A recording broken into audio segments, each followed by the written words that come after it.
La dermatite atopique, c'est une maladie inflammatoire chronique de la peau. Elle est fréquente, elle touche ce qu'on sait le plus souvent les petits-enfants, mais elle peut également toucher les plus grands enfants, les adolescents et l'adulte. C'est une maladie qui va se caractériser par une sécheresse très importante de la peau, par des démangeaisons qu'on appelle un prurite, qui peut avoir un impact très important sur la qualité du sommeil notamment, et puis également par un eczéma qui va toucher certaines topographies en fonction des patients, en fonction de leur âge, et cet eczéma va évoluer par poussée. Ça fait partie des maladies atopiques, donc la dermatite atopique peut être associée, mais ce n'est pas obligatoire, à un asthme, une rhinite allergique ou une conjonctivite allergique.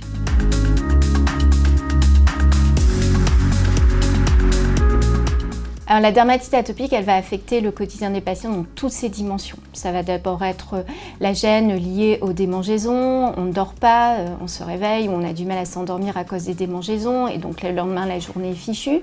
C'est le stress de savoir qu'une poussée peut venir à n'importe quel moment et d'ailleurs certains patients vont s'auto-limiter, se dire je ne vais pas prévoir telle ou telle sortie parce que je sais que dans ces circonstances je vais faire une poussée. C'est également une limite dans nos relations amicales, nos relations également intimes. Ça va être également une limite dans les choix professionnels. Un adolescent va pouvoir s'auto-limiter dans son choix parce qu'il a un eczéma chronique des mains, parce qu'il a un eczéma qui touche la tête et le cou et qui est affichant et qui va pouvoir le gêner par exemple dans un métier de représentation, dans l'enseignement. Donc c'est vraiment, on parle de fardeau de la maladie, il va toucher vraiment toutes les dimensions psychosociales.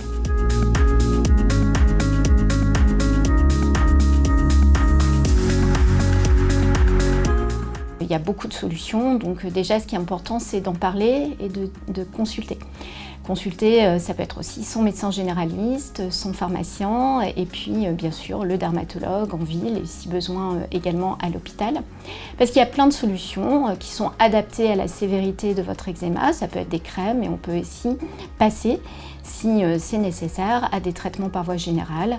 Et avec de plus en plus de possibilités thérapeutiques, il y a de plus en plus de nouvelles molécules. Donc il y a forcément une solution pour chaque patient.